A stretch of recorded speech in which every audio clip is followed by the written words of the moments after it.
First things first, I'll give you the short version of this review. If you played the original back in the day and you're looking for a purely nostalgic experience, this game is a near perfect remake, almost to a fault. Down to Purple Lamp Studios literally using the original audio files for sound effects and all of the voice acting. So if that's what's important to you, you'll be satisfied with this remake. For those of you who never played it or are wondering if it still holds up nearly 17 years later, this video is for you.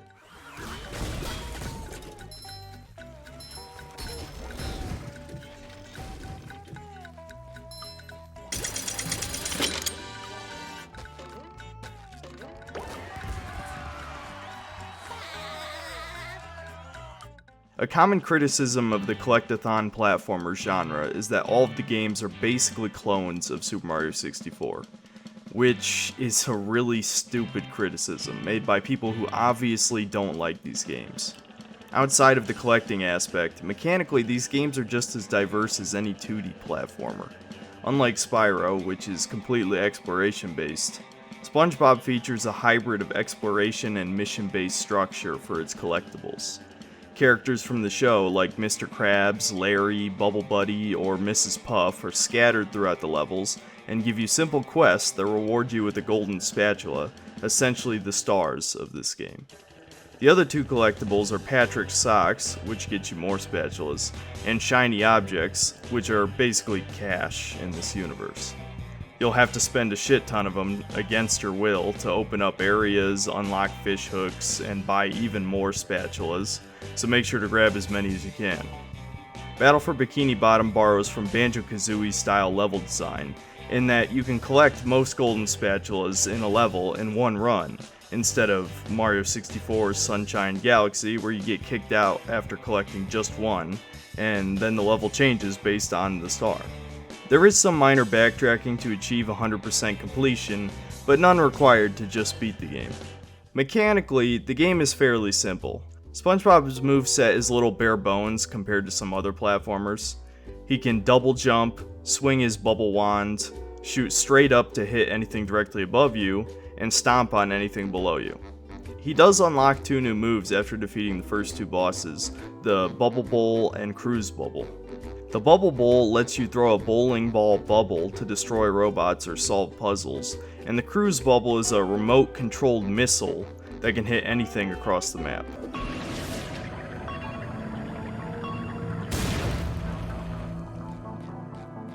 You also get to play as either Patrick or Sandy, depending on the level, and they each have their own utility. Patrick can throw objects and enemies to activate switches, and Sandy can glide with her lasso and swing from floating Texas signs. Between the three characters, the game rarely gets boring as they give you just enough variety to keep things interesting without coming off as a gimmick. Exploration is solid, nothing revolutionary, but if you enjoy searching every nook and cranny to grab all the goodies, this game will scratch that itch. Levels are pretty simple design-wise. They're semi-linear, basically a straight path with secret areas and optional side quests, kind of like the first three Spyros. Some of the levels also have slide sequences that are pretty fun and control surprisingly smooth, all things considered.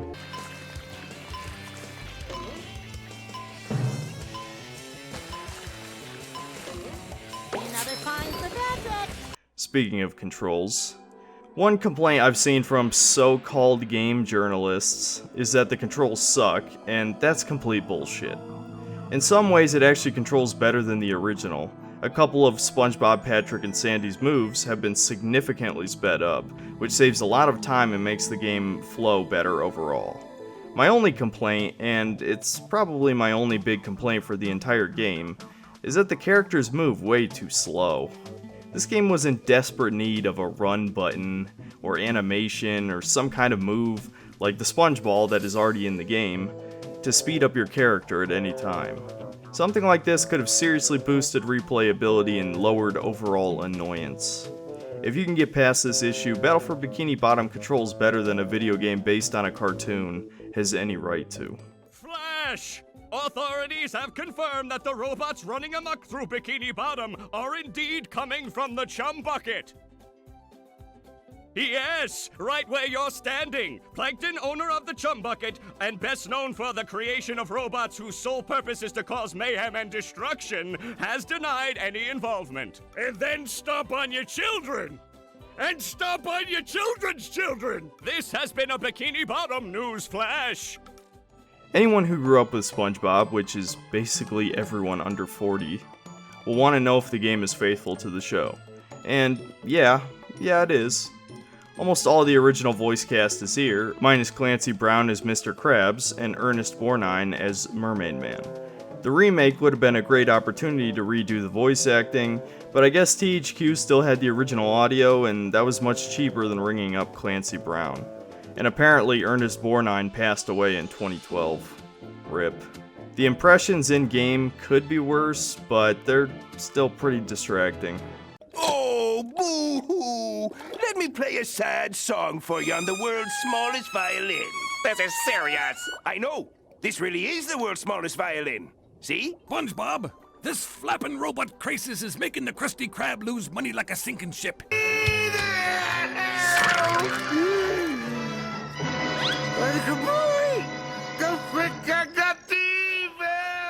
Actually, it's a good thing you showed up, young sponge of goodness. The writing is more or less what you would expect from post-movie SpongeBob. There aren't really any adult jokes like the first few seasons. That being said, they're not horrible like modern SpongeBob. You'll still smile and chuckle a few times. But what about our deal? Never make a deal with a ghost.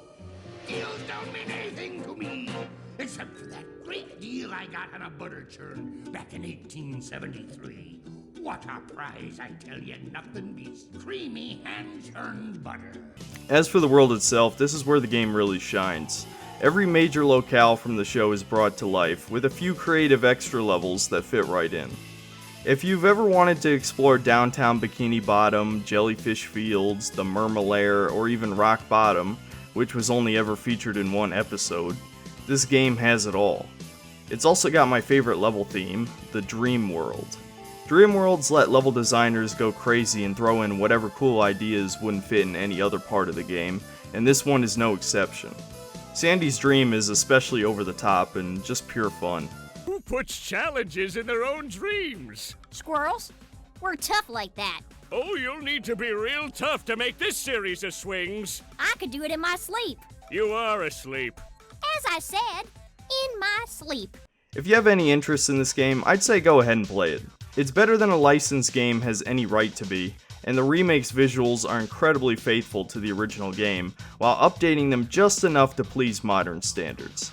It's not quite at the top tier of 3D platformers, but it's just a slight step down.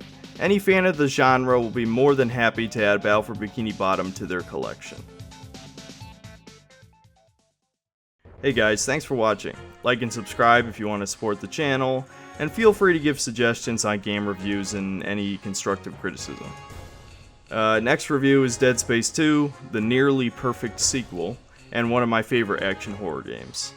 After the Dead Space video, I'll probably either do the next rant or we'll upload the Metroid Prime review. Which, yeah, Metroid Prime, I definitely consider to be one of the greatest games ever made. So, feel free to disagree now. Prepare for that, I guess. See you next time, guys.